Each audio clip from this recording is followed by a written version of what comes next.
اللہ کے ساتھ جتنا گہرا تعلق ہوگا اتنا ہی آپ اللہ کے لیے فاقہ جھیل سکیں گے، اتنا ہی آپ اللہ کے دین کے لیے قربانہ دے سکیں گے۔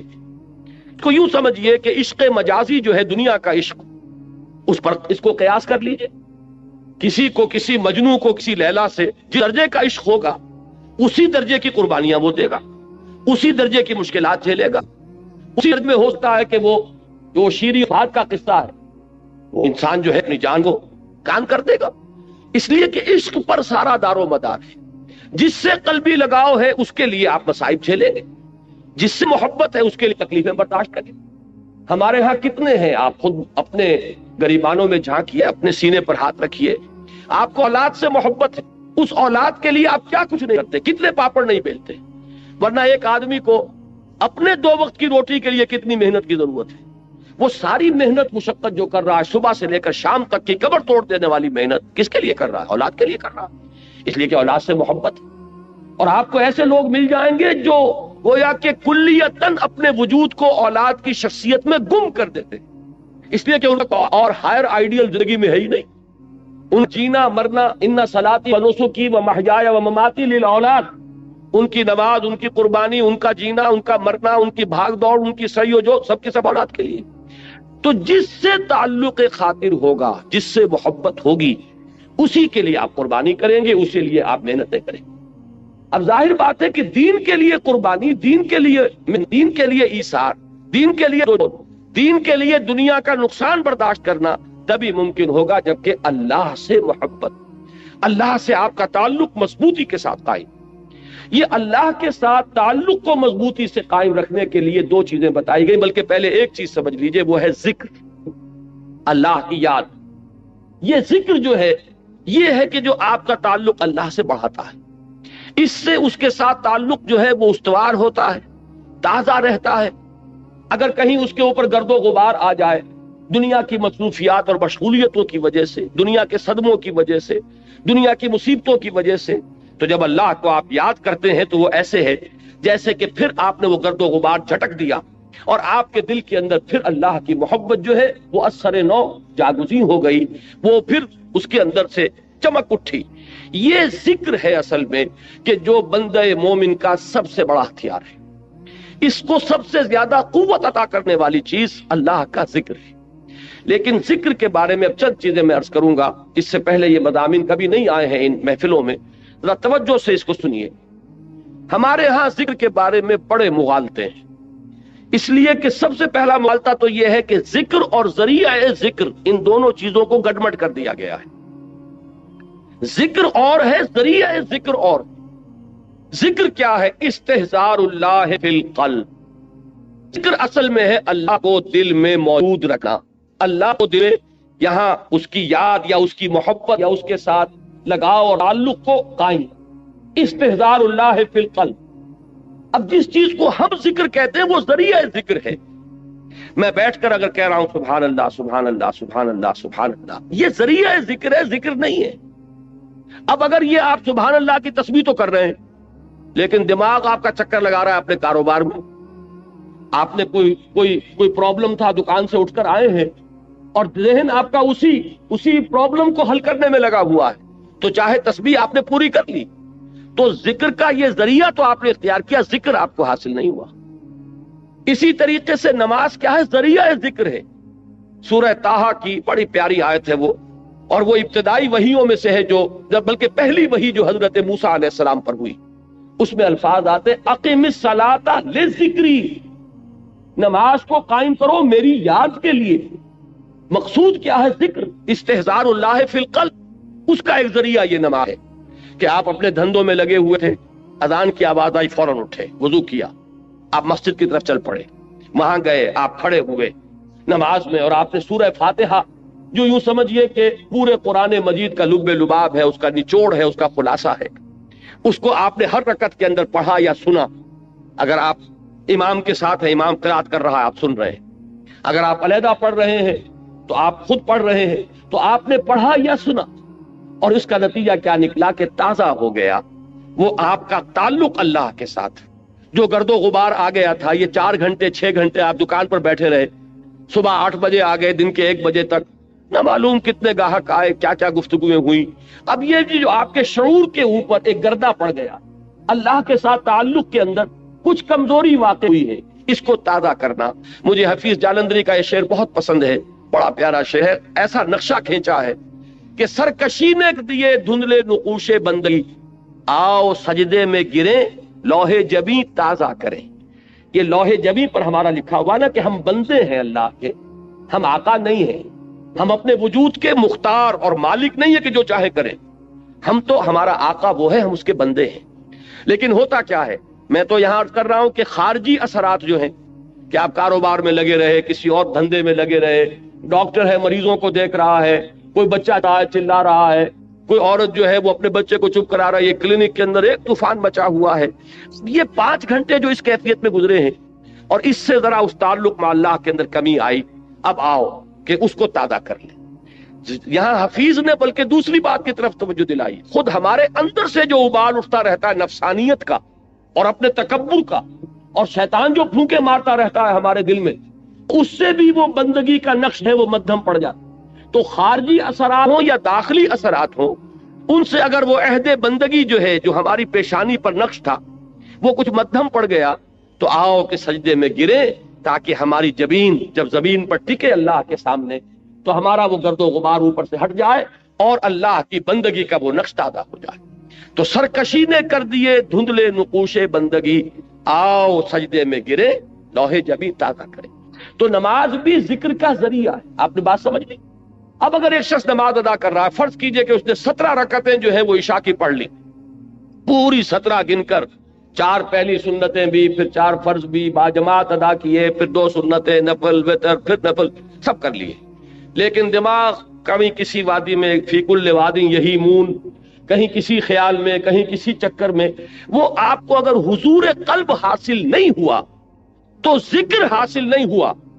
اس کے یہ معنی نہیں کہ نماز بیکار گئی۔ یہ ہے بالکل منکرین سنت اور منکرین حدیث اس انتہا تک بات کو لے جاتے ہیں، آپ کی نماز ضائع نہیں جائے گی، اس لیے کہ آپ نے جو یہ مشقت جھیلی ہے، عشاء کی نماز ہے، اس وقت تو آپ کا جسم تھکا ہوا تھا، جسم جو اندر سے تقاضا کر رہا تھا کہ جاؤ لیٹ جاؤ آرام کرو،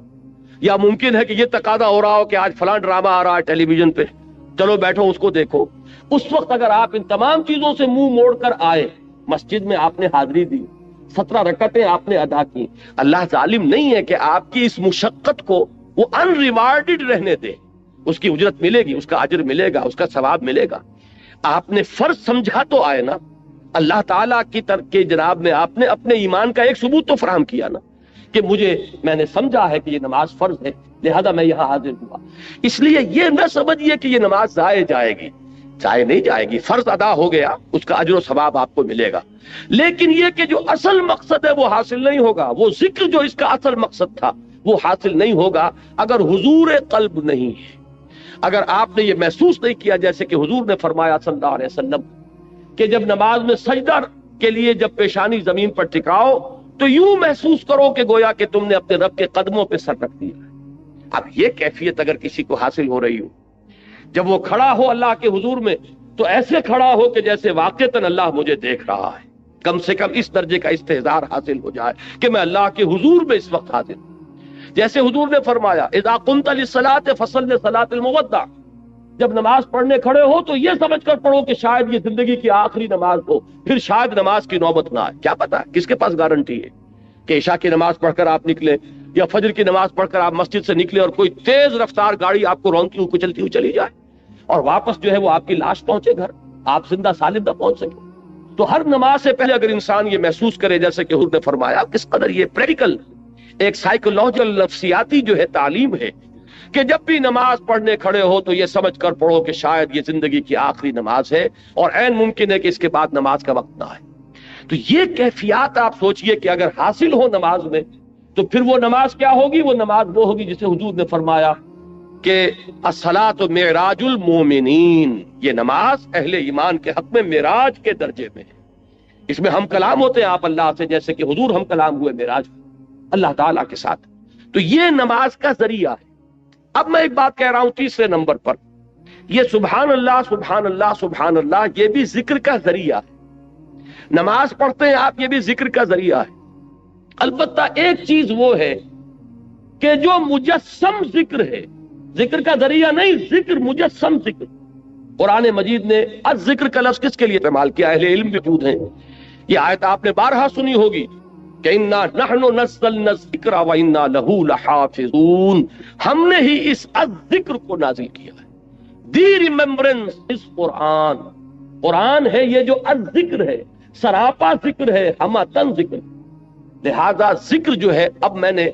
جہاں سے عام طور پر ذکر کا اطلاق ہوتا رہا اس سے میں ریورس آرڈر میں لے کر آیا کہ یہ تو معلوم ہے کہ سبحان اللہ کی تسبیح کرنا یہ ذکر ہے، لیکن نماز کے بارے میں شاید یہ سامنے نہ ہو کہ یہ ذکر کا جامع ترین ذریعہ ہے، اور اس سے آگے یہ چرینوں سے اوجل ہو چکی ہے کہ کل ذکر، ہمتن ذکر، مجسم ذکر، اثرتاپا ذکر وہ قرآن مجید ہے۔ اب اس آیت میں آپ دیکھیے وہ اس آرڈر میں بات آئی، اتل ما اوحی الیک من الکتاب، سب سے پہلے جو سب سے اہم حصہ ہے ذکر کا، اس سے یہاں بات شروع کی گئی۔ قرآن کی تلاوت سے بڑا ذکر اور کوئی نہیں۔ قرآن کی تلاوت دعا کے بارے فرمایا گیا ہے کہ دعا مخ العبادہ، دعا هو العبادہ، دعا جو ہے وہ عبادت کا جوہر ہے، نچوڑ ہے، لیکن حضور نے فرمایا کہ جس شخص کو قرآن مجید کی تلاوت نے دعا سے روکے رکھا، اس شخص کو اللہ تعالیٰ دعا کرنے والوں سے بہت زیادہ عطا فرمائے، یعنی اسے دعا نہیں بلکہ وہ قرآن مجید ہی کی تلاوت میں لگا ہوا ہے، دعا کی طرف توجہ نہیں ہوئی۔ اب جو مانگنے والے ہیں، دعا کرنے والے ہیں، جو کچھ اللہ تعالیٰ انہیں عطا فرمائے گا ان سے کہیں بڑھ کر انہیں دے گا کہ جو مشغول رہے تلاوت قرآن۔ تو سب سے بڑا ذکر قرآن ہے، جو مجسم ذکر ہے، جس کے لیے بطور علم یہ لفظ آیا ہے الذکر، یہ گویا کہ پراپر ناؤن ہے اس کے لیے، الذکر، انا نحن نزلنا الذکر وانا لہ لحافظون وانزلنا الیک الذکر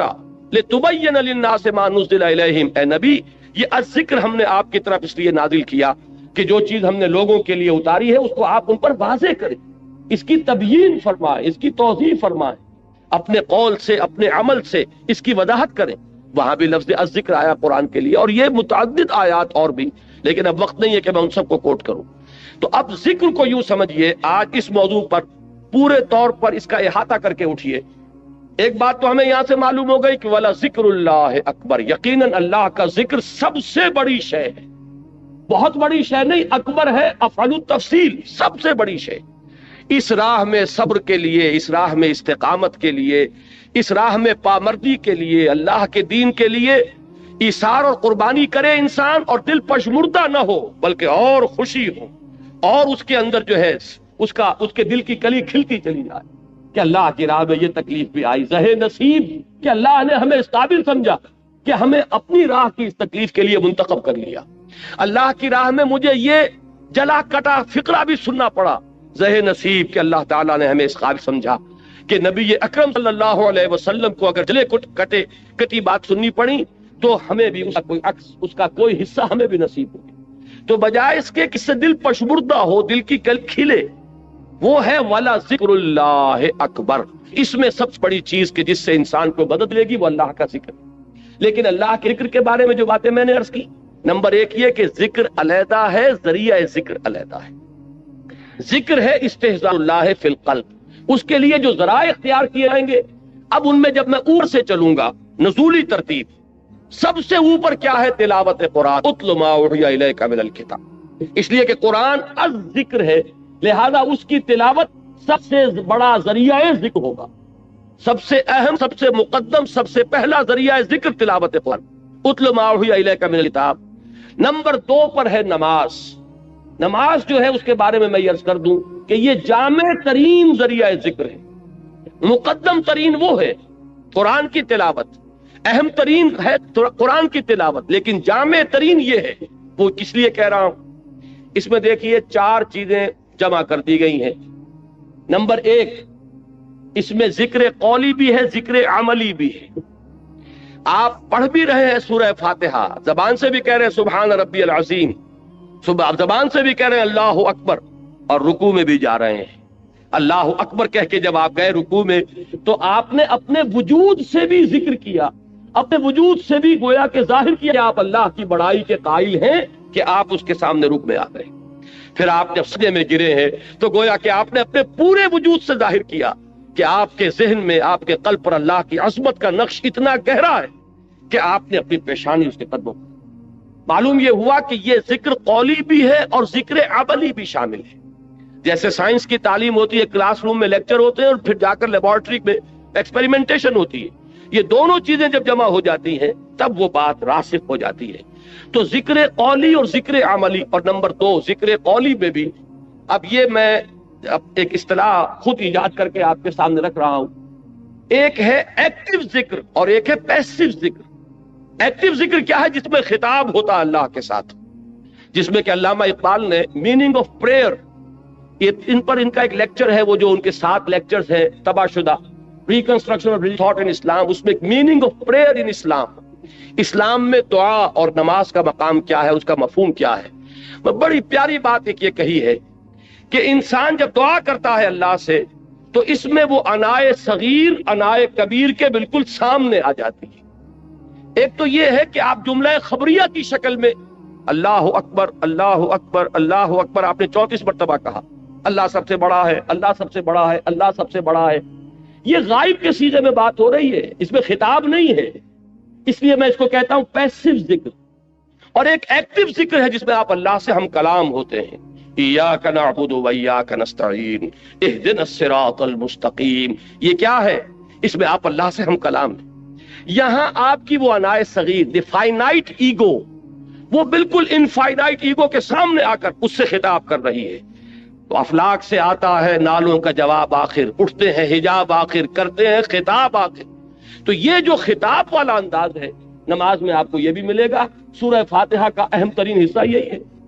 شروع میں جو ہے غائبانہ انداز میں آپ کہتے ہیں الحمدللہ رب العالمین الرحمن الرحیم مالک یوم الدین، یہ غائبانہ انداز ہے، یہ جملہ خبریہ ہے۔ لیکن یہاں ایاک نعبد و ایاک نستعین، اب یہاں خطاب ہو گیا، اب آپ اللہ سے براہ راست ہم کلام ہیں۔ تو نماز میں نے عرض کیا کہ ذکر قولی اور ذکر عملی جمع ہو گئے، اور ذکر قولی میں یہ بھی کہ خطاب والا ذکر جس میں اللہ سے ہم کلام ہو، اور ایک یہ کہ غائبانہ انداز میں اللہ کی تسبیح، اللہ کی تحلیل، اللہ کی تکبیر، آپ ہر مرتبہ جب اٹھ رہے ہیں اللہ اکبر، اب یہ کیا ہے؟ یہ بھی ذکر ہے۔ تو معلوم ہوا کہ ذکر کا اہم ترین مقدم ترین ذریعہ تلاوت قرآن، ذکر کا جامع ترین ذریعہ نماز۔ اتل ما اوحی الیک من الکتاب واقم الصلاۃ ان الصلاۃ تنہی عن الفحشاء والمنکر، یقیناً نماز روکتی ہے فحشاء سے اور من سے۔ اب یہاں پہ تھوڑی سی بات کروں گا، اس وقت میری آج کی گفتگو کے اعتبار سے یہ بات ضمنی ہوگی، اس لیے کہ کافی دور تک پہنچنا ہے ہمیں۔ یہ عام طور پر لوگوں کے ذہن میں رہتا ہے کہ صاحب یہ نماز ہم پڑھتے ہیں، لیکن نماز کے ساتھ لوگ 420 بھی کرتے ہیں، نماز بھی پڑھتے ہیں جھوٹ بھی بولتے ہیں، نماز بھی پڑھتے ہیں بلیک مارکیٹنگ بھی کرتے ہیں، نماز بھی پڑھتے ہیں یہ بھی کرتے ہیں۔ یہ ہے ہمارے معاشرے کا، اور نوجوان نسل میں جو ابا اور جو بغاوت پیدا ہوئی ہے دین سے، میں بربلا یہ کہتا ہوں کہ یہ ان مذہبی لوگوں کا رد عمل بھی ہے جنہیں وہ اپنی آنکھوں سے دیکھتے ہیں کہ ہمارے ابا جان نماز میں تو بڑے پکے ہیں، لیکن اتنے ہی پکے جو ہیں وہ دکان پر جھوٹ بولنے میں بھی۔ ظاہر بات ہے کہ بیٹے سے تو چھپی ہوئی بات نہیں، آپ کسی سے چھپا لیں گے، آپ کی بیوی سے تو آپ کی کمزوریاں جو ہیں وہ چھپی ہوئی نہیں ہے، آپ کے گھر والوں سے، آپ کی اولاد سے تو چھپی ہوئی نہیں ہے کہ نماز میں بھی پڑے پکے ہیں، جھوٹ بولنے میں بھی پکے۔ ظاہر بات ہے کہ اس کا تو اس کی طبیعت، نوجوان جو ہے اس کا معاملہ یہ ہوتا ہے کہ وہ ان چیزوں پر غور کرتا ہے، چاہے اگر سعادت مند ہے آپ کے سامنے بولتا نہیں، لیکن آپ دیکھ تو رہا ہے، اس کا ایک اثر قبول کرتا ہے، اور وہ سمجھتا ہے کہ نماز بے کا فائدہ کیا اس کا۔ اگر نماز کے ساتھ یہ بھی ہے، اگر نماز کے ساتھ سنگ دلی بھی ہے، ایک غریب آدمی کو دیکھ کر آپ کا دل نہیں پسیجا، نوجوان جو ہے اس کا بھی تاثر قبول کرتا ہے کہ ہمارے ابا جان کے پاس کتنی کچھ دولت ہے، اور اس نے اپنے ایک دکان کے ملازم کے ساتھ کیا سلوک کیا، اس وقت اس کی بیوی بیمار تھی، اسے کچھ قرض کی ضرورت تھی، اور ابا جان نے کس طریقے سے ڈانٹ دیا، دھتکار دیا۔ یہ نوجوان جو ذہن ہے یہ ان چیزوں کو دیکھتا ہے اور ان سے امپریشن لیتا ہے، اس سے تاثر لیتا ہے۔ تو یہ مسئلہ ہمارے ہاں کے زندہ مسئلوں میں سے کہ کیا وجہ ہے کہ ہماری نمازیں جو ہے بے اثر کیوں ہو گئی۔ قرآن دعوے سے کہہ رہا ہے کہ نماز تو فحش اور بے حیائی کے منہ سے روکتے ہیں، جبکہ ایسے لوگ ہمیں نظر آتے ہیں معاشرے کے اندر کہ نماز میں ہو سکتا ہے۔ میں نے مثالیں دی ہیں بعض اوقات، جب میں اپنی MBBS سے فارغ ہو کر تازہ گیا تھا منٹگومری، جو اب سوال کہلاتا ہے، میں وہاں 2 اشخاص کو دیکھا۔ ایک وہاں حاجی بلیکیا کے نام سے مشہور تھا، اس کی یہ داڑھی تھی لمبی، اور نہ صرف یہ کہ نماز میں 100%، بلکہ وہ خاصا آسودہ حال کھاتا پیتا آدمی تھا، اس کے پاس ڈپو تھے اور ڈپو ہی میں بلیک ہوتی تھی، تو وہ اذان بھی خود جا کر دیتا تھا، 5 وقت کی اذان وہ شخص دیتا تھا۔ یعنی جہاں تک عبادت کا تعلق ہے، یہ ایک صاحب ساہیوال کے بیٹھے ہوئے سر ہلا رہے ہیں، تو وہ ان کے ذہن میں وہ صاحب آ گئے ہوں گے، لیکن بہرحال میں کسی متن شخص کو نہیں، میں تو ایک مثال کے طور پر آپ سے کہہ رہا ہوں کہ یہ ہمارے معاشرے کے اندر وہ حاجی بلیکیا جو ہے، وہ نوجوان نسل پر اپنے اس دین کا کیا اثر قائم کر رہا ہے۔ اور اس کے ساتھ ہی بالکل پیرلل ایک حاجی رشوت تھے وہاں، وہ انکم ٹیکس کے اندر وہ انسپیکٹر، ان کی بھی داڑھی بہت طویل اور نمازی بہت کے، لیکن وہ خوب رشوت لیتے خود بھی اور رشوتیں دلواتے تھے مسجدوں کو بھی، جا کے جب وہ کسی پارٹی کا گلا دباتے تھے تو اپنے لیے بھی کچھ لیتے تھے اور اللہ کو نہیں بھولتے تھے، اللہ کے گھر کے لیے بھی چندے لے لیتے تھے۔ یہ ہے ہمارے ہاں کی وہ دینداری کہ جس کی وجہ سے واقعہ یہ ہے کہ نوجوان نسل میں اگر دین سے دوری ہوئی ہے تو اس کے کچھ اسباب ہیں۔ اے باد صبا ہی ہمہ آوردہ تست، یہ ہمارے اپنے کرتوت ہے کہ جس کی وجہ سے نوجوان نسل میں بغاوت پیدا ہوئی ہے۔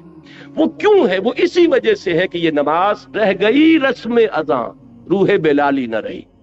پوری زندگی کے ساتھ اس کی کوئی کوآرڈینیشن نہیں ہے، اس کی کوئی مطابقت نہیں۔ زندگی میں جو کچھ امنگیں ہیں، ارادے ہیں، جو ویلیوز ہیں، ویلیوز ان لائف، اس کا اس نماز کے ساتھ کوئی تعلق نہیں رہا۔ یہ ایک اپینڈکس ہے، یہ ایک ضمیمے کی حیثیت سے انسان کی زندگی کے اندر علیحدہ جڑی ہوئی شے ہے، اس کا اس کے اصل سیرت سے، اصل کردار سے کوئی۔ یہ وجہ ہے کہ یہ نماز وہ نماز نہیں ہے۔ ہمارا یہ حج 30 لاکھ افراد حج کر رہے ہوں، لیکن یہ کہ کوئی دنیا میں اس کا اثر، ہمارے ہاں سے اگر 1 لاکھ افراد حج کر کے آئیں تو کوئی 1% دیانتداری معاشرے میں ہر سال اگر بڑھے اس 30 یا 1 لاکھ افراد کے حج کرنے سے، تو آج 40واں شروع ہو چکا ہے، 40% تو ہمارے ہاں دیانتداری بڑھتی اور بددیانتی گھٹتی، لیکن نہیں، معلوم ہوتا ہے کہ وہ جو کچھ ہے وہ سب ہے۔ نمازوں، روزوں، قربانیوں، حج، یہ سب باقی ہیں، تو باقی نہیں ہے۔ وہ بیچ میں جو روح ہے وہ نکل چکی، اب یہ ریچولز کی شکلیں اختیار کر چکے ہیں یہ اعمال۔ یہ وجہ ہے، ورنہ واقعہ یہ ہے کہ بندہ مومن کے لیے سب سے بڑی تلوار وہ یہ نماز،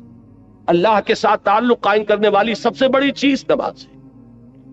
اچھا، ذکر کی بات کر رہا تھا، مقدم ترین اہم ترین ذکر تلاوت قرآن، نمبر 2 نماز، نمبر 3 وہ جو حضور صلی اللہ علیہ وسلم سے جو مسنون دعائیں ہیں، دیکھیے یہ ہے نمبر 3 پر، اذکار مسنونہ اور ادعیہ مسنونہ۔ ان میں یہ ہے کہ کوئی ایڈیشنل ٹائم آپ کو نہیں لگتا۔ آپ اگر کار میں بیٹھ رہے ہیں، سواری پر سوار ہونے کی دعا ہے، اتر رہے ہیں اس کی دعا ہے، صبح اٹھے ہیں دعا ہے، آپ بیت الخلاء میں داخل ہو رہے ہیں دعا ہے، بیت الخلاء سے باہر نکلے ہیں دعا ہے، آپ پھر اب وضو کرنے بیٹھے، وضو کے بعد فارغ ہوئے، مسجد کے لیے نکلے گھر سے دعا ہے، مسجد میں داخل ہوئے دعا ہے، مسجد میں تو رہیں گے تو وہ تو ہے ہی نماز، وہ تو سراپا ذکر ہے، واپس آئیں گے پھر دعا ہے، گھر میں داخل ہوں گے پھر دعا ہے،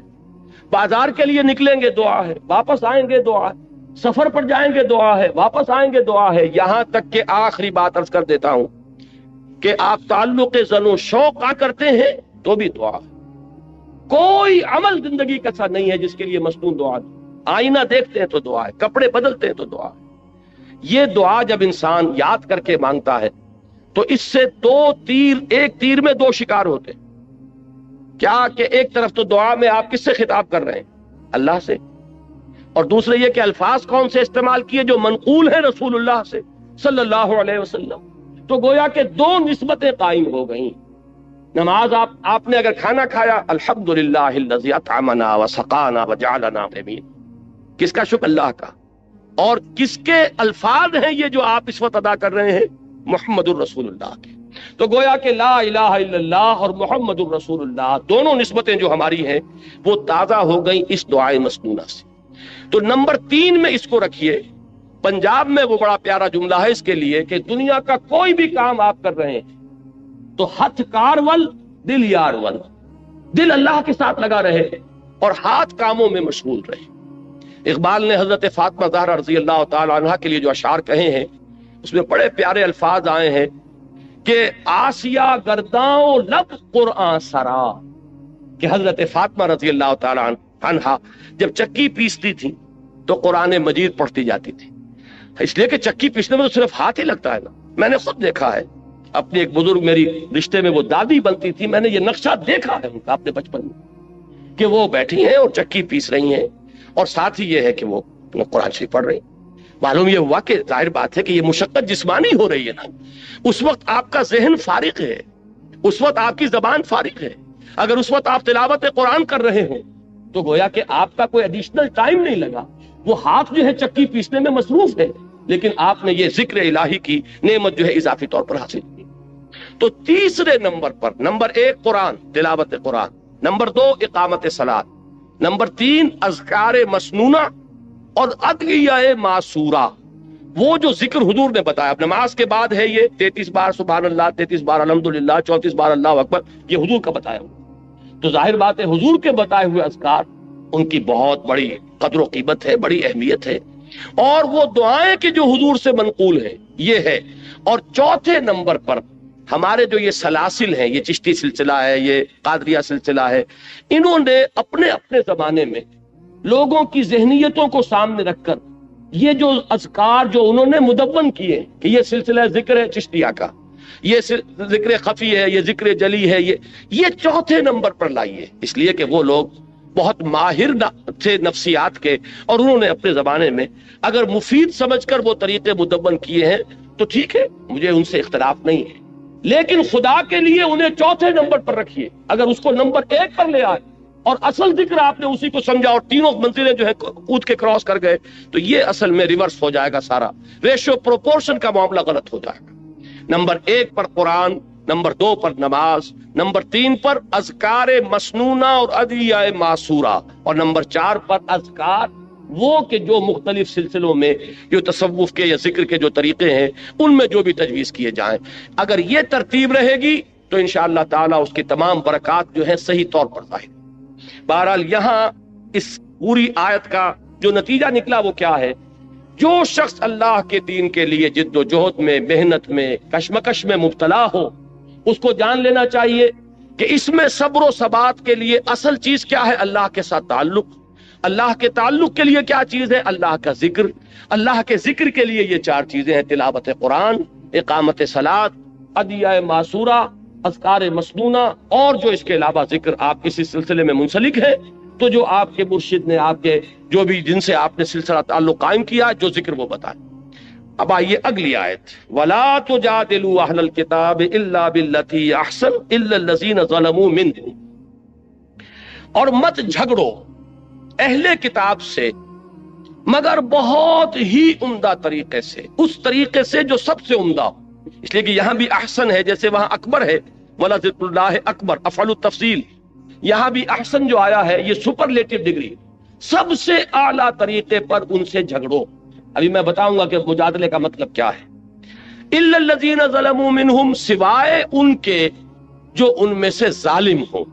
جو ظلم کریں، تعدی کریں، دست درازی کریں. اب یہاں بات سمجھ لیجئے، تعویل خاص جو ہے اس کے اعتبار سے یہ حکم ہو رہا ہے مسلمانوں کو اہل کتاب کے ضمن میں، اس لیے کہ حضور صلی اللہ علیہ وسلم اور صحابہ کرام جب اس دین کی کشمکش میں مبتلا تھے، دعوت دے رہے تھے اور ادھر سے رد عمل ہو رہا تھا، مصیبتیں تھیں، مشکلات تھیں،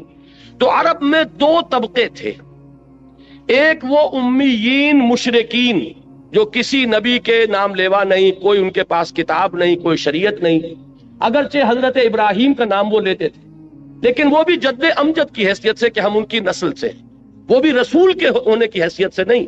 بلکہ ایک نسلی تعلق جو ان کا تھا حضرت ابراہیم کی اولاد سے. دوسرا طبقہ تھا یہ اہل کتاب، نصارہ اور یہود. یہ کون تھے؟ یہ گویا کہ سابقہ مسلمان امت تھی، اس لیے کہ یہ تو کتابوں کے ماننے والے، رسولوں کے ماننے والے، شریعت کے ماننے والے.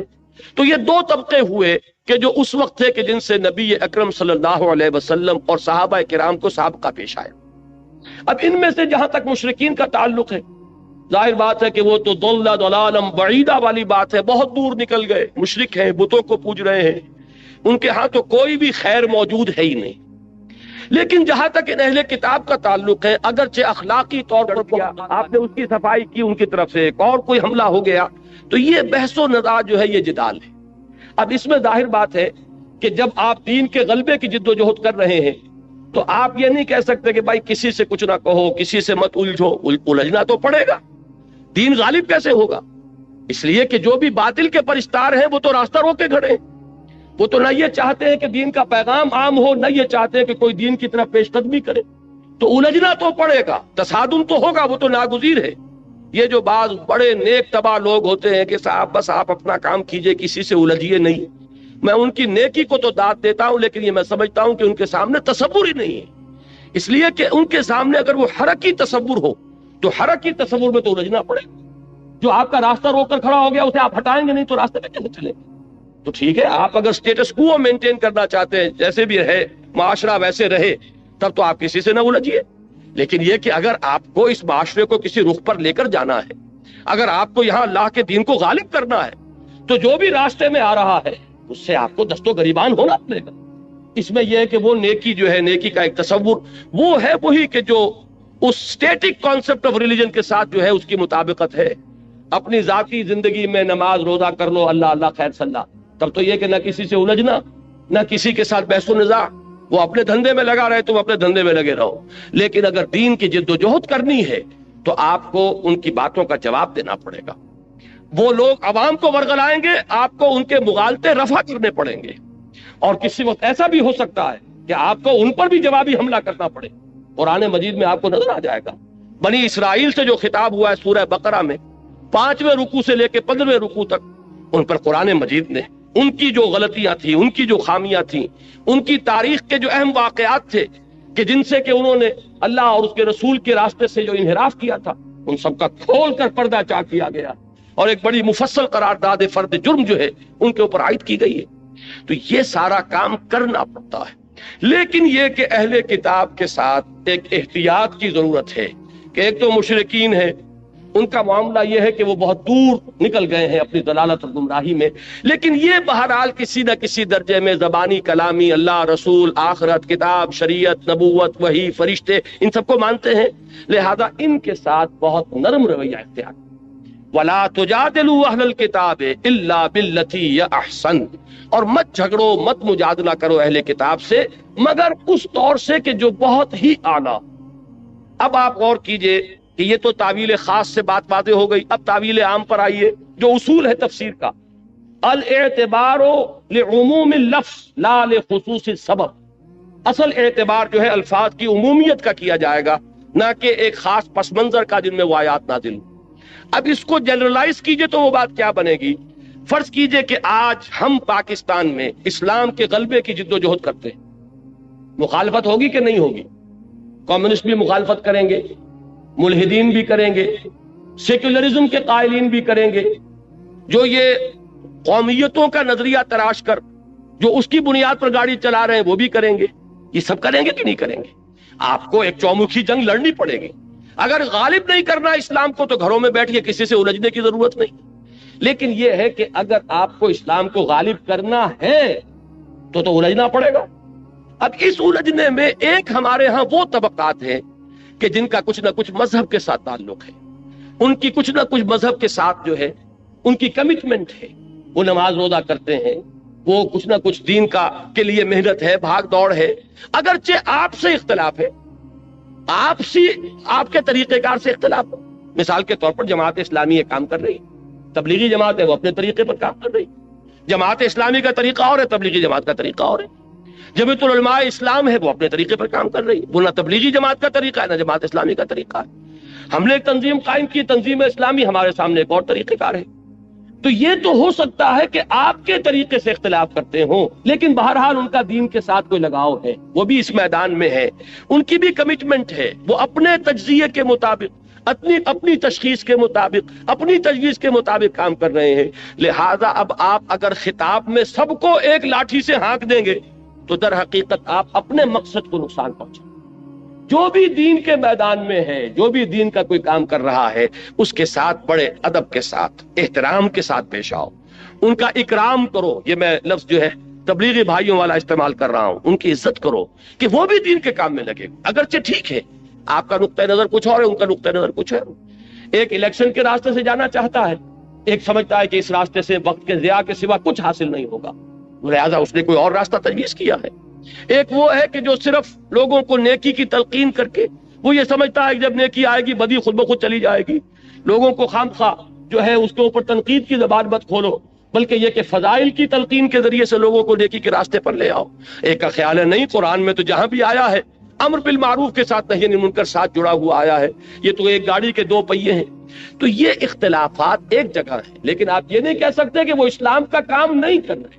لہذا ان کے ساتھ معاملہ کرتے ہوئے بات یہ ہوگی وَلَا تُجَادِلُوا أَهْلَ الْكِتَابِ إِلَّا بِالَّتِي هِيَ أَحْسَنُ۔ ہمیں یہاں سے رہنمائی لینی ہوگی کہ اگرچہ مخالفین اس وقت مشرکین بھی تھے اور اہل کتاب بھی تھے، اور اہل کتاب کی مخالفت کے بارے میں قرآن نے کہا کہ یہ سب سے زیادہ شدید ہیں بغض میں، یہود کے علماء سے بڑھ کر دشمن کوئی نہیں تھا محمد رسول اللہ صلی اللہ علیہ وسلم کا، حالانکہ وہ خوب جانتے تھے یعرفونہ کما یعرفون ابناہم، ایسے پہچانتے ہیں محمد کو جیسے اپنی اولاد کو پہچانتے ہیں۔ لیکن اس کے باوجود چونکہ ان کا ایک ماضی ہے، وہ رسولوں کے نام لیوا ہیں، ان کے ہاں کتاب ہے، تورات ہے، ان کے ہاں علماء ہیں، ان کے ہاں مذہبی عدالتیں ہیں، لہذا ان کو بالکل مشرکین کے ایٹ پار رکھ دینا درست نہیں ہوگا۔ وَلَا تُجَادِلُوا أَهْلَ الْكِتَابِ إِلَّا بِالَّتِي هِيَ أَحْسَنُ۔ اب اس سے ہمیں کیا لینی ہوگی رہنمائی کہ اگر ہم اپنی سمجھ کے مطابق، اپنے فہم کے مطابق، اپنے تجزیے کے مطابق، اپنی تشخیص کے مطابق، اپنی تجویز کے مطابق دین کا کوئی کام کر رہے ہوں، تو جو بھی دین کے لیے کسی نہ کسی درجے میں ایکٹیو ہیں، کوئی کام کر رہے ہیں، کوئی توانائیاں صرف کر رہے ہیں، ان کے ساتھ یہ معاملہ اختیار کرنا ہوگا۔ کہیں نہ کہیں تو لازماً آئے گی بات اختلاف کی، اس لیے کہ ظاہر بات ہے کہ ہم کہیں گے بھائی ہم جو راستہ بتا رہے ہیں ہم نے اس لیے اختیار کیا کہ صحیح راستہ اس کو سمجھا ہے۔ ہمیں کہنا پڑے گا کہ انتخاب کے اندر، یہ انتخابات میں حصہ لینے سے ملک کے اندر ایک اطمینان کی فضا پیدا ہو جانا یہ اپنی جگہ پر ہے، جو ہم چاہتے ہیں کہ ہونا چاہیے، کہ مختلف حصوں کے لوگوں کے اندر یہ اطمینان ہو کہ ہمارے معاملات ہمارے ہاتھ میں ہیں۔ یہ نہیں ہے کہ کوئی ایک صوبہ سب پر حکومت کر رہا ہو، اس لیے کہ فوج کی حکومت ہے تو گویا کہ پنجاب کی حکومت ہے، باقی سندھ اور بلوچستان گویا کہ محکومی کے اندر زندگی بسر کر رہے ہیں۔ یہ احساس بڑا خوفناک ہے، لہذا الیکشن کا ہونا اس احساس کو ختم کرنے کے لیے تو ضروری ہے۔ البتہ اسلام الیکشن کے راستے سے نہ قطعاً آنا محال مطلق، ناممکن، اس کے لیے تو انقلابی راستہ اختیار کرنا پڑے گا۔ اب اگر یہ بات میں زور دے کر نہ کہوں تو میری اس بات کے اوپر کون توجہ کرے گا، کون آئے گا میرے اس راستے پر، کون میرا دست و بازو بنے گا، کون میرا ساتھ دے گا؟ تو مجھے یہ بات تو کہنی پڑے گی، لیکن یہ ہے کہ اس میں وہ تمام احتیاطیں ملحوظ رہیں کہ بہرحال وہ بھی جو کچھ کر رہے ہیں دین کے لیے کر رہے ہیں، اپنی سمجھ کے مطابق دین ہی کی خدمت ہے، ان کے سامنے بھی یہی ہے، چاہے وہ جمعیت علماء ہو، چاہے تبلیغی جماعت ہو، جماعت اسلامی ہو۔ تو ہمیں یہاں سے یہ دوسری ہدایت ہے کہ جو اخذ کرنی ہے، وَلَا تُجَادِلُوا أَهْلَ الْكِتَابِ إِلَّا بِالَّتِي أَحْسَنُ إِلَّا الَّذِينَ ظَلَمُوا مِنْهُمْ۔ یہ ذرا مشکلات القرآن میں سے یہ مقام، سوائے ان کے جو ان میں سے ظلم پر، سرکشی پر، تعدی پر اور حق تلفی کے اوپر کمر کس لے۔ اب یہ استثناء کس سے ہے؟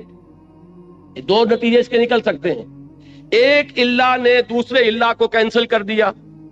تو اس کا مطلب یہ ہوا کہ ان سے جھگڑو ہی نہ، اس کے منہ ہی نہ لگو۔ اور ایک یہ ہو سکتا ہے کہ یہ اس اللہ نے صرف احسن کی نفی کی ہے، گویا کہ ان کے ساتھ جھگڑو تو انہیں ترکی بترکی جواب بھی دے سکتے ہو، اس لیے کہ جن لوگوں کے بارے میں یہ یقین ہو جائے کہ یہ نہ سننا چاہتے ہیں، نہ ماننا چاہتے ہیں، نہ کوئی معقول بات سننے کے لیے تیار ہے، انہوں نے مخالفت پر کمر کس لی، انہوں نے فتویٰ بازی شروع کر دی ہے راستہ روکنے کے لیے، تو ظاہر بات ہے کہ اگر ان کے ساتھ بھی اگر آپ نے وہ معاملہ اختیار کیا تو وہ گویا کہ اپنی منزل کو آپ کھوٹا کریں گے، ان کا جواب دینا پڑتا ہے، کسی وقت سختی کا جواب سختی کے ساتھ دینا پڑتا ہے، لیکن اس میں بھی بڑی احتیاط کی ضرورت ہوگی۔ یہ دونوں مفہوم اس میں موجود ہیں۔ اچھا، اب جو بات یہ تو ہوئی منفی بات، مثبت بات کیا ہے؟ یہ انداز اختیار کرو، وَقُولُوا آمَنَّا بِالَّذِي أُنزِلَ إِلَيْنَا وَأُنزِلَ إِلَيْكُمْ، یہ کہو ان سے کہ ہم ایمان رکھتے ہیں اس چیز پر بھی کہ جو ہماری طرف نازل کی گئی اور اس پر بھی جو تمہاری طرف نازل کی گئی، چونکہ اہل کتاب کا ذکر ہے، ہم تو تورات پر بھی یقین رکھتے ہیں، ہم انجیل پر بھی یقین رکھتے ہیں، اگرچہ جو تورات تمہارے پاس ہے اس میں تحریف ہو گئی ہے، لیکن اس کی تصدیق قرآن کرتا ہے کہ تورات اللہ کی کتاب تھی جو اللہ نے موسیٰ علیہ السلام کو عطا فرمائی۔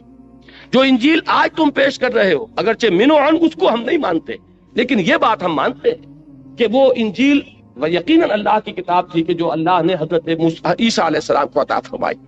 تو قولوا آمنا بالذی انزل الینا وانزل الیکم، ان سے کہو ہم تو ایمان رکھتے ہیں، ہمارے اندر تو کوئی تعصب نہیں، کوئی عصبیت نہیں، کوئی گروہ بندی نہیں، ہم تو ایمان رکھتے ہیں اس پر بھی کہ جو وہی ہماری طرف کیا جا رہا ہے قرآن، اور ایمان رکھتے ہیں ان کتابوں پر بھی جو تمہاری طرف نازل کیا گیا ہے۔ وَإِلَٰهُنَا وَإِلَٰهُكُمْ وَاحِدٌ، اور ہمارا اور تمہارا الہ ایک ہے، ایسا نہیں ہے کہ وہ کوئی دو الہ ہو، ہم تو توحید کے ماننے والے ہیں، تمہارا پیدا کرنے والا بھی وہی جو ہمارا پیدا کرنے والا ہے، موسیٰ کا بھیجنے والا بھی وہی جو محمد کا بھیجنے والا ہے علی نبینا علیہ الصلوۃ والسلام۔ تو ہم تو اس الہ واحد کو مانتے ہیں، وَنَحْنُ لَهُ مُسْلِمُونَ، اور ہم نے تو اپنے آپ کو اس کے سپرد کر دیا ہے، اس کے سامنے سر جھکا دیا ہے، ہم نے اپنے آپ کو اس کے حوالے کر دیا، اس الہ واحد کے حوالے کر دیا جو ہمارا بھی الہ تمہارا بھی الہ، ہمارا بھی معبود تمہارا بھی معبود، ہمارا بھی خالق تمہارا بھی خالق، جو محمد کا بھیجنے والا بھی اور عیسیٰ اور موسیٰ کا بھیجنے والا بھی صلی اللہ علیہ وسلم علیہ الصلوۃ والسلام۔ لہذا یہ انداز جب آئے گا تو اس سے کیا نتیجہ نکلتا ہے کہ ایک انداز یہ ہوتا ہے بس ہم ہی ٹھیک ہیں، باقی سب کوئی ان کی کوئی بنیاد نہیں، کوئی حقیقت نہیں۔ آپ کو جہاں پر بھی جو حق نظر آئے اس کو تسلیم کیجیے، جہاں خیر نظر آئے اس کو مانیے، تاکہ لوگوں پر یہ اثر قائم ہو کہ ان کے اندر تعلی نہیں ہے، تکبر نہیں ہے، یہ بس ہم چما دیگرے نہیں، یہ انداز ان کا نہیں ہے کہ ہم ہی ہم اور کوئی نہ ہو،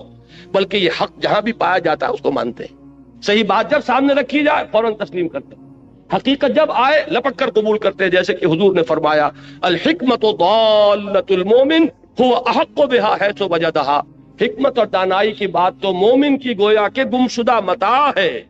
کہ وہ سب سے بڑھ کر حقدار ہے اس کا جہاں بھی پائے، سچی بات جہاں ملے گی وہ ہماری جاگیر ہے، حقیقت جہاں ہے وہ ہماری میراث ہے، دانائی جہاں سے بھی ملے وہ ہماری گمشدہ متاع۔ یہ انداز ہونا چاہیے کہ یہ حق کے ماننے والے ہیں، یہ کسی جماعتی عصبیت میں مبتلا نہیں ہو گئے کہ اپنے بزرگ تو بہت بڑے اور دوسروں کے بزرگ چاہے ان کے اندر کتنے ہی کمالات ہوں ان کو کوئی حیثیت دینے کو تیار نہیں۔ میں نے تازہ میثاق میں جو ایک طویل مضمون لکھا تھا، تنظیم اسلامی میں شامل ہوئے ہیں نوجوان علماء میں سے ایک اہم شخصیت مولانا سعید الرحمان علوی، تو ان کے حوالے سے میں نے جو میثاق میں لکھا ہے مضمون، اس میں یہی بات واضح کی، ہمارے ہاں دینی حلقے اور دینی جماعتیں جو ہیں اس طرح کے واٹر ٹائٹ کمپارٹمنٹس میں منقسم ہو گئے کہ اگر کوئی دیوبندی ہے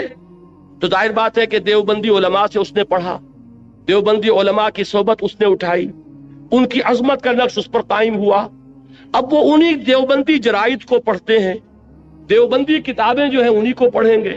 تفسیر پڑھیں گے تو دیوبندی علماء کی پڑھیں گے، لہذا ان کا پورا وہ ذہنی جو ہے وہ انحصار ہو جاتا ایک حلقے کے اندر، دوسرے حلقے میں کوئی عظمت ہے تو انہیں نظر ہی نہیں آئے گی، وہاں اگر کوئی علم کی بلندی ہے تو وہ اس سے واقف ہی نہیں، کوئی اونچی شخصیتیں گزری ہیں انہیں پتہ ہی نہیں، اب وہ بریلوی ہیں، کوئی خیر آبادی ہیں، کوئی بدایونی ہے، کوئی فرنگی محلی ہے، کوئی اہل حدیث ہیں، اب یہ مختلف طبقات ہمارے ہاں، جماعت اسلامی والے ہیں تو ان کے اپنے جرائد ہیں، ان کے اپنے اخبارات ہیں، ان کے اپنے رسائل ہیں، وہ انہی کو پڑھیں گے، انہی کی آنکھوں سے دیکھیں گے، انہی کے کانوں سے سنیں گے، ان کو جو عظمت اپنے حلقے کے لوگوں میں نظر آئے گی دوسروں میں نظر ہی نہیں آئے گی۔ اب اس کا جو ہے اس کو جب تک آپ توڑیں گے نہیں دین کا غلبہ نہیں ہو سکتا۔ اگر یہ کہ اپنے ہی حسن کا دیوانہ بنا پھرتا ہوں اور اپنے ہی بزرگوں کا پروانہ بنا پھرتا ہوں تو ان کے بزرگ وہ ہیں، آپ کے بزرگ یہ ہیں، آپ کے اور ان کے درمیان قدر مشترک کہاں سے آئے گی؟ تو اس بات کی ضرورت ہے کہ مختلف حلقوں کے لوگ جمع ہوں یہاں پر آ کر، تاکہ مختلف لوگوں کے جو ماضی ہے ان سے واقفیت پیدا ہو، ان کے ہر حلقے کی جو عظیم شخصیتیں گزری ہیں ان سے تعارف ہو، جب ان کی عظمت کا بھی نقش آئے گا تو دل کے اندر جو تنگی پیدا ہو گئی ہے اس میں کشادگی پیدا ہوگی انشاءاللہ العزیز۔ تو یہ چیز بھی ہمارے دین کی اقامت کی جد و جہد میں بہت اہم ہے کہ اپنے سینوں کو کشادہ کریں، نگاہوں کو کھولیں، کانوں کو کھولیں، صرف یہ نہیں کہ بس کسی ایک ہی گھڑے کی مچھلی اور کسی ایک ہی کنویں کے میڈک بنے ہوئے ہیں، بلکہ چاہیے کہ دوسرے حلقوں کو دیکھیں، ان کی کتابوں کا مطالعہ کریں، ان کے جو بزرگ ہیں ان کے بھی حالات زندگی جو ہے ان کا مشاہدہ کریں، تو اس طریقے سے دلوں کے اندر بھی کشادگی ہوگی اور قریب آئے۔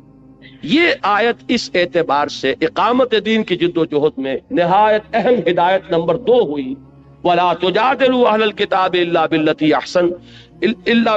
أَحْسَنَ إِلَّا الَّذِينَ ظَلَمُوا مِنْهُمْ وَقُولُوا آمَنَّا بِالَّذِي أُنزِلَ إِلَيْنَا وَأُنزِلَ إِلَيْكُمْ وَإِلَٰهُنَا وَإِلَٰهُكُمْ وَاحِدٌ۔ وَنَحْنُ لَهُ مُسْلِمُونَ۔ اب یہ تیسری آیت جو ہے یہاں سے چھوڑ دیجئے، اب آگے آئیے۔ تیسری ہدایت اب آ رہی ہے سورہ عنکبوت کی، اب یہ آیات ہیں 55 سے اور 60 تک۔ یا عبادی الذین آمنوا ان ارضی واسعۃ فایای فاعبدون کل نفس ذائقۃ الموت ثم الینا ترجعون والذین آمنوا وعملوا الصالحات لنبوئنهم من الجنة غرفا تجری من تحت الانہار خالدین فیہا نعم اجر العاملین الذین صبروا وعلی ربهم یتوکلون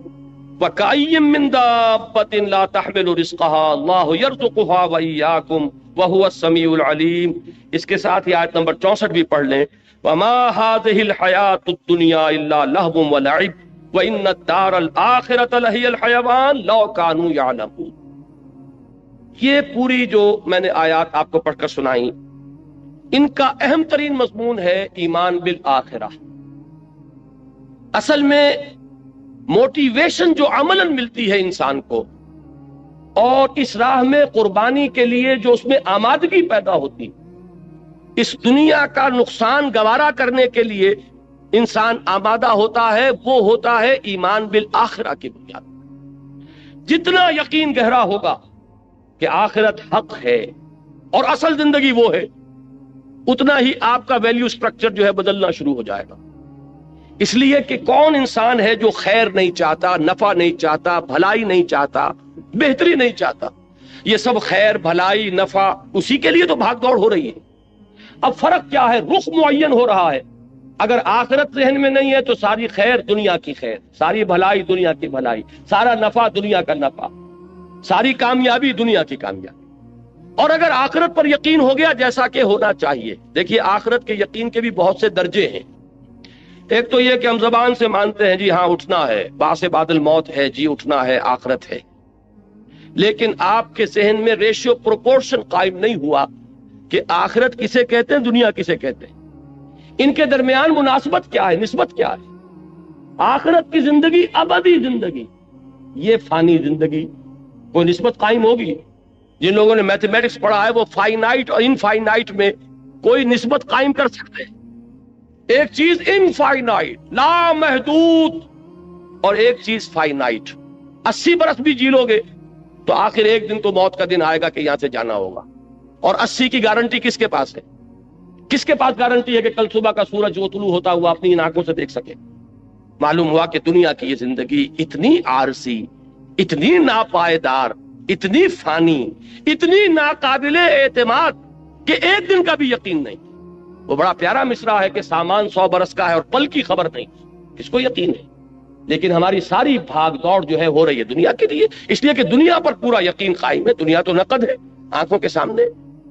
اب اگر یہ چیز ذہن میں قائم ہو جائے کہ وہ ابدی زندگی، ہمیشہ کی زندگی، بلکہ ابھی اس آیت کا ترجمہ کر لیجئے جو آخر میں پڑھی ہے، وَمَا هَٰذِهِ الْحَيَاةُ الدُّنْيَا إِلَّا لَهْوٌ وَلَعِبٌ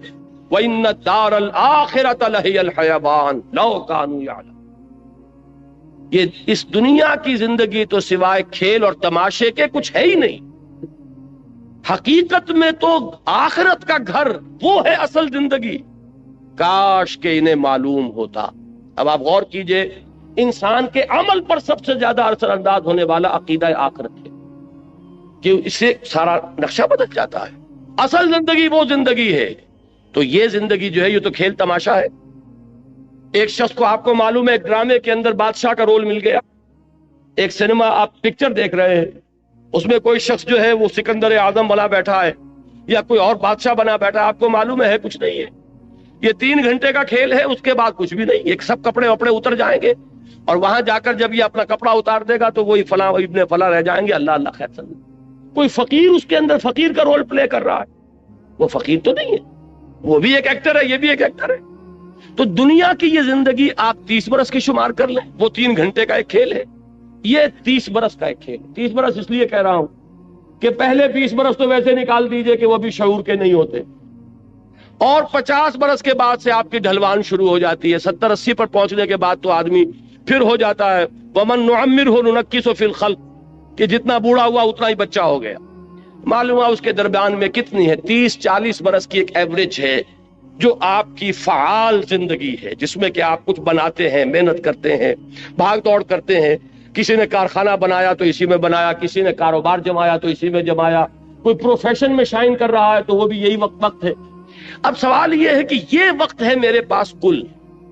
اور وہ زندگی ابدی زندگی ہے، تو اب اس کا بیشتر اور بہتر اس کے لیے انویسٹ کروں گا کہ نہیں کروں گا؟ یہ بالکل منطقی بات ہے، 2 اور 2 4 کی طرح کی۔ اگر آخرت کا یقین نہیں ہے، یا یہ کہ آخرت کا یہ یقین تو ہے کہ آخرت ہوگی، لیکن دل میں آپ نے چور پیدا کر لیے ہیں کہ فلاں ہستی کے دامن سے بندھے ہوئے ہم تو نکل جائیں گے، ہمیں پکڑنے والا کوئی نہیں ہے، ہم نے فلاں کے ہاتھ میں ہاتھ دے رکھا ہے، وہ ہمیں لے جائے گا، یا وہاں کسی کی سفارش کام کر جائے گی، یا وہاں پر ہم تو بخشے بخشائے ہیں، نحنو ابناء اللہ واحباؤہ، ہم تو اللہ کے بیٹوں کے مانندے بڑے چہیتے ہیں، آگ ہمیں چھو ہی نہیں سکتی، اگر چھوئے گی بالفرض تو چند دن، لن تمسنا النار الا ایاما معدودات۔ اب یہ خود اپنی جگہ ایک مستقل موضوع ہے میری مکمل تقریر کا، کہ عقیدہ آخرت سے انحراف کی 6 شکلیں ہیں، کہ بظاہر ایک شخص کہتا ہے کہ میں آخرت کا ماننے والا ہوں، حقیقت میں ماننے والا نہیں، اس لیے کہ اس نے اس کو کسی چیز سے ضرب دے دی ہے، 0 سے ضرب دے دی، تو 0 سے تو جو بڑے سے بڑا عدد ہے ضرب کھائے گا تو 0 ہو جائے گا، تو عقیدہ آخرت کو عقیدہ شفاعت کے ساتھ جوڑ دیا، 0 ہو گیا۔ عقیدہ آخرت کے ساتھ نحن ابناء اللہ واحباؤہ، ہم جو کچھ بھی ہیں لیکن تیرے محبوب کی امت میں ہیں، وہ آخرت تو 0 ہو گئی۔ پھر کیا اس کا فکر رہے گا؟ کیا اس کی آپ کو کوئی فکر دامن گیر ہوگی کہ اس کے لیے کچھ بنانا ہے، کچھ اس کے لیے سامان کرنا ہے، آخرت کے لیے کوئی توشہ آخرت فراہم کرنا ہے؟ کوئی ضرورت ہی نہیں، اس لیے کہ ہم جو کچھ بھی ہیں تیرے محبوب کی امت میں ہے، لہذا جنت تو ہمارا پیدائشی ہے، وہاں تو ہماری ریزرویشن موجود ہے، لہذا کوئی خوف نہیں۔ اب یہ شکل جہاں ہوگی وہ عقیدہ آخرت بالکل معدوم ہو کر رہ جائے، اس کا آپ کے عمل پر کوئی اثر نہیں۔ لیکن یہ 6 ہیں اس سے مراحل، جس کو میں اس وقت تفصیل سے بیان نہیں کر سکتا۔ اس وقت جو مجھے بتانا ہے وہ یہ ہے کہ پریکٹیکل موٹیویشن، ایثار اور قربانی۔ ابھی میں آ رہا تھا، میرے ساتھ ایک ساتھی تھے، ہماری تنظیم اسلامی شکاگو کے اہم کارکن ہیں، وہ آئے ہوئے ہیں 3 مہینے کے لیے یہاں پاکستان، اور میرے ساتھ سفر پر آئے۔ انہوں نے اپنی ایک آبزرویشن میرے سامنے بیان کی کہ میں یہ دیکھتا ہوں کہ دین کے لیے جو لوگ کام کرتے ہیں، لیکن اگر انہیں کوئی نقصان ہو جاتا ہے یا کوئی تکلیف ہوتی ہے تو بجائے اس پر کہ اس پر ان کے چہرے پر بشاشت پیدا ہو، پشمردگی آ جاتی ہے، حالانکہ بشاشت پیدا ہونی چاہیے۔ یہ میں نے کہا کہ آپ کی آبزرویشن جو ہے یہ بہت صحیح ہے، بہت درست ہے۔ اس کا سبب کیا ہے؟ سبب یہ ہے کہ ہم کسی وجہ سے، عام طور پر ہمارے ہاں دین کا کام جو ہو رہا ہے وہ کوئی کمیونٹی ورک کے طور پر ہو رہا ہے، کوئی ایک قومی جد و جہد ہے، جیسے پاکستان کی تحریک تھی، قومی جد و جہد تھی، لیکن ہم نے اس میں نعرہ اسلام کا لگایا، پاکستان کا مطلب کیا؟ لا الہ الا اللہ۔ اسی طریقے سے ہمارے ہاں بہت سے لوگ بظاہر دین کا کام کر رہے ہوتے ہیں، لیکن ان کی اصل موٹیویشن جو ہے وہ آخرت کی نہیں ہوتی، آخرت کا یقین ان کا جذبہ محرکہ نہیں ہوتا، آخرت پہ جس درجے کا پختہ ایمان ہونا چاہیے وہ حاصل نہیں ہے۔ ورنہ تو یہ کہ یہاں کا گھاٹا ہو کر، گھاٹا دیکھ کر انسان کو خوشی ہونی چاہیے کہ یہاں جو مجھے ڈیبٹ ہو رہا ہے وہاں کریڈٹ ہو رہا ہے، یہاں جو نقصان ہو رہا ہے وہاں میری عاقبت بن رہی ہے۔ یہ یقین اگر ہوگا تو اگر کوئی تکلیف آئی تو بجائے پشمردگی کے استبشار پیدا ہوگا۔ یہ سورہ توبہ میں لفظ استعمال ہے، فَاسْتَبْشِرُوا بِبَيْعِكُمُ الَّذِي بَایَعْتُم بِهِ، تو خوشیاں مناؤ، تم پر تو بشاشت طاری ہونی چاہیے۔ جیسے حضرت خبیب کا لفظ آیا تھا کہ جب انہیں سولی دی جا رہی تھی تو جب پہلا نیزہ جو ہے ان کے کلیجے میں چبھویا گیا تو ان کی زبان سے بات نکلے، فزت ورب الکعبہ، کعبے کے رب کی قسم میں کامیاب ہو گیا۔ یہ اگر بشاشت کی کیفیت نہیں ہے تو اس کا سبب کیا ہے؟ کہ معلوم ہوتا ہے کہ آخرت پر ہمارا یقین اتنا پختہ نہیں، ورنہ اللہ کے وعدے راح و ریحان و جنت و نعیم، وہ جنت کے جس کے نعمتیں وہ ہیں کہ جن کا ہم اس دنیا میں تصور تک نہیں کر سکتے، اگر اس کے وعدے پر یقین ہے۔ اسی لیے سورہ عنکبوت کے پہلے رکوع میں آیا تھا، میں نے پوری تفصیل سے بیان کیا تھا کہ یہ نہ سمجھنا کہ تمہارے ساتھ جو ہم وعدے کر رہے ہیں، من کان یرجو لقاء اللہ فإن اجل اللہ لآت وهو السمیع العلیم والذین آمنوا باللہ والذین آمنوا وعملوا الصالحات لنکفرن عنہم سیئاتہم وَلَنَجْزِيَنَّهُمْ أَحْسَنَ الَّذِي كَانُوا يَعْمَلُونَ۔ یہ سارا کس لیے؟ کہ یقین رکھو تمہاری یہ محنتیں اکارت نہیں جائیں، تمہارا یہ اثار، تمہاری یہ قربانی ہے، تمہاری یہ مشقتیں یہ ان ریوارڈڈ نہیں جائیں گی۔ تمہارا وہ پروردگار دیکھ رہا ہے، اے بلال جو تم پر بیت رہی ہے تمہارا رب دیکھ رہا ہے۔ اے خباب، جو کچھ تم پر اس وقت گزر رہی ہے تم اپنے رب کی نگاہوں میں ہو۔ فَإِنَّكَ بِأَعْيُنِنَا، ہم سب کچھ سن رہے ہیں۔ اے بلال، اس حال میں کہ تمہارے سینے کے اوپر بھاری سل رکھی ہوئی ہے اور اوپر سے سورج آگ برسا رہا ہے اور نیچے سے زمین توے کی طرح جل رہی ہے، اس وقت بھی تمہاری زبان سے جو لفظ نکل رہا احد احد احد احد، اللہ سن رہا ہے کہ میرا ایک بندہ ہے جو اس مشقت کے اندر بھی میری توحید کا نعرہ لگا رہا ہے۔ تو یہ چیزیں یوں ہی نہیں چلی جائیں گی، اس کا بھرپور صلہ تمہیں ملے گا، بھرپور بدلہ ملے گا۔ جب تم ہمارے حضور میں حاضر ہوگے خلعتوں سے نوازے جاؤ گے۔ اگر یہ یقین پیدا ہو جائے تو پھر بڑی سے بڑی قربانی بہت سہل ہو جائے، بڑی سے بڑی تکلیف آئے گی، طبیعت میں خوشی ہوگی کہ اللہ نے، جیسا کہ میں نے پہلے کہا تھا، زہ نصیب کہ اللہ نے ہمیں اس قابل سمجھا کہ ہماری ہڈی اپنے راستے میں چھڑوائی،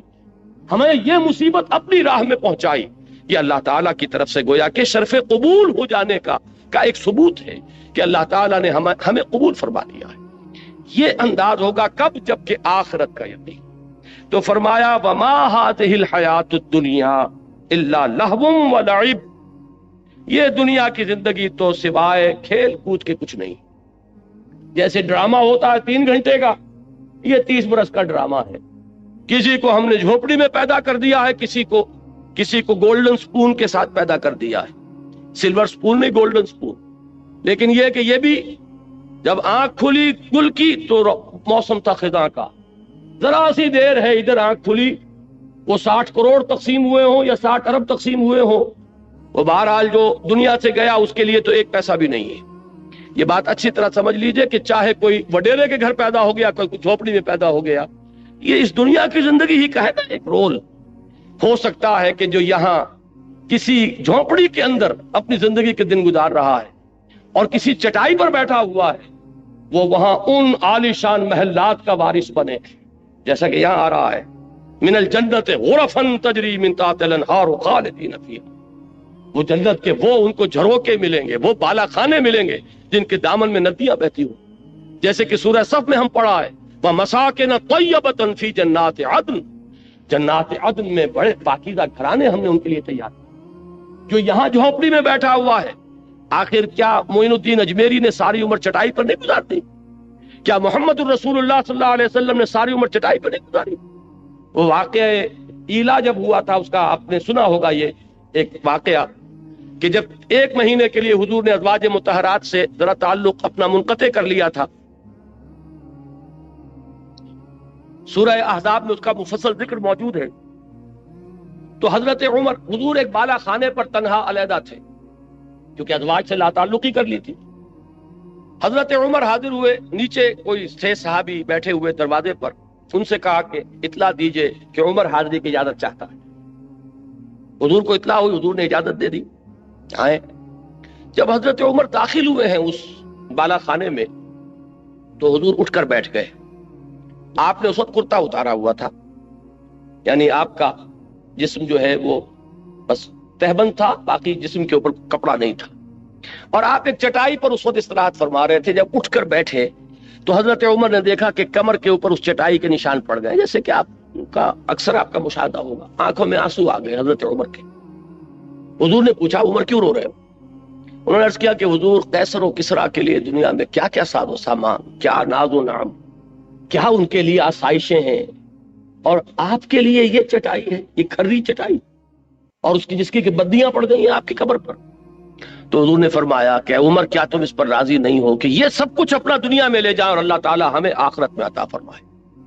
یہی بات حضور نے ایک مرتبہ فرمائی، مالی ولی الدنیا انما مثلی کراکب استظل تحت شجرۃ ثم راح فترکھا، مجھے تمہاری اس دنیا سے کیا سروکار، میری مثال تو اس سوار کی سی ہے جو تھوڑی دیر کے لیے کسی درخت کے سائے میں بیٹھتا ہے سستانے کے لیے، پھر وہ اپنی منزل لیتا ہے۔ وہ درخت اس کا گھر نہیں، اس کا منزل نہیں، اس کا مقام نہیں، تھوڑی دیر ٹھہرتا ہے، بس اتنا ہی تعلق مجھے اس دنیا سے ہے۔ اسی لیے آپ نے فرمایا ہے کہ کن فی الدنیا کانک غریب و عابر سبیل، دنیا میں ایسے رہو جیسے راہ چلتے مسافر ہو یا اجنبی ہو، یہ محسوس ہو کہ یہ یہاں کا باسی نہیں ہے، یہ یہاں کی سوچ ہی نہیں رہا، یہاں پھیلنے پھولنے پھلنے کی فکر ہی نہیں کر رہا، یہ کہیں اور اس کا دل ٹکا ہوا ہے، کہیں اور اٹکا ہوا ہے۔ یہ اگر آپ کے وجود سے اس کا ظہور نہ ہو رہا ہو تو اس کے معنی یہ ہے کہ ایمان بالآخرہ جیسے کہ اس کا حق ہے وہ آپ کے دل میں نہیں ہے، آپ کے وجود میں سرایت نہیں کرتا۔ تو یہ آیت نوٹ کیجئے، وما هذه الحیات الدنیا الا لہو ولعب۔ البتہ اس میں ایک آیت اور بھی آتی ہے قرآن مجید میں، وما الحیات الدنیا الا متاع الغرور۔ یہ دنیا جو ہے یہ سوائے دھوکے کی ٹٹی اور دھوکے کے سامان کے اور کچھ نہیں ہے۔ اس کے برعکس ایک حدیث آتی ہے، بظاہر تضاد ہے لیکن اس کو ریزالو کیجئے اور وہ بات اسی مرحلے پر سمجھ لینی چاہیے۔ حضور نے فرمایا الدنیا مزرعۃ الآخرہ، دنیا آخرت کی کھیتی ہے، یہاں بو گے تو وہاں کاٹو گے۔ اس کا مطلب یہ دنیا کی بڑی اہمیت ہے۔ یہاں قرآن کہہ رہا ہے کہ دنیا سوائے دھوکے کے سامان کے اور کچھ نہیں۔ ان دونوں کو کیسے ریکنسائل کریں گے؟ اگر یہ دنیا تمہیں آخرت سے غافل کر دے تو یہ دھوکے کی ٹٹی ہے، پھر تو یہ دھوکے کا سامان ہے۔ لیکن آخرت کو مقصود بنا کر دنیا میں محنت کرو گے تو یہی آخرت کی کھیتی ہے کہ یہاں بو گے تو وہاں کاٹو گے۔ اگر یہاں کچھ بویا نہیں تو کاٹو گے کیا وہاں جا کر؟ اس اعتبار سے بندہ مومن کو اپنی زندگی کا ایک ایک لمحہ بہت قیمتی نظر آتا ہے، اس لیے کہ اس ایک لمحے میں اسے وہ کام کرنا ہے جس کا نتیجہ اس ابدی زندگی میں نکلے گا، جس کو کبھی ختم نہیں ہونا۔ اس اعتبار سے ہمارا ہر مومنٹ، ہر لمحہ امر ہے، اس لیے کہ پوٹینشلی نتیجے کے اعتبار سے یہ امر ہے، یہ ختم ہونے والا نہیں ہے، اس لیے کہ اس کے نتائج اس زندگی میں نکلیں گے کہ جس کے لیے کوئی انتہا نہیں۔ لہذا اس اعتبار سے دیکھیے تو دنیا کا ایک ایک لمحہ نہایت قیمتی۔ اس اعتبار سے دیکھیے کہ اگر دنیا میں مشغول ہو کر آخرت کو بھول گئے یا دنیا تمہارا مطلوب و مقصود بن گئی تو پھر یہ دھوکے کی ٹٹی کے سوا کچھ نہیں۔ وما الحیات الدنیا الا متاع الغرور، ان دونوں چیزوں کو ذہن میں رکھیے۔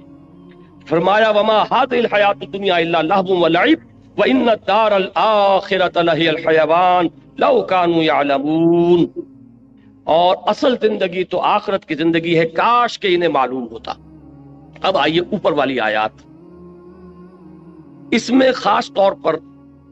ہجرت کا حکم دیا جا رہا ہے،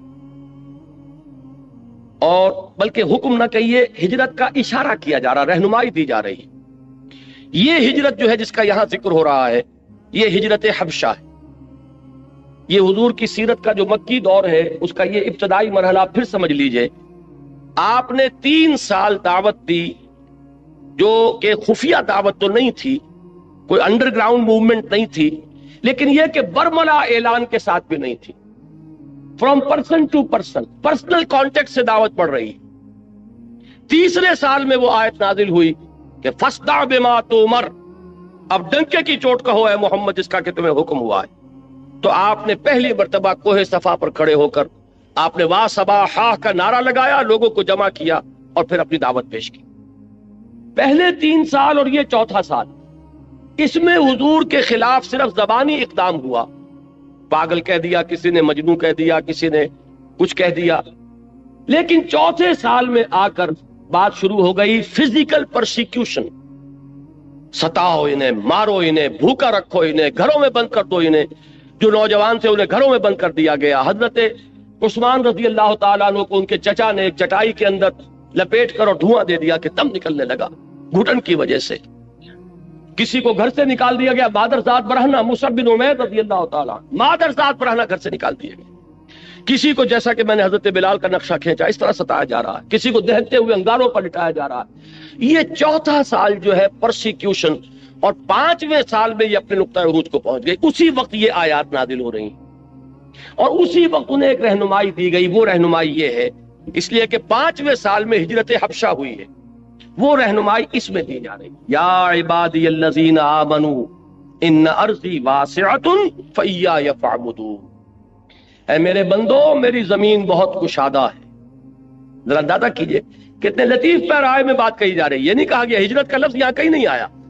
میری زمین بہت کشادہ ہے، بس صرف میری بندگی کرو۔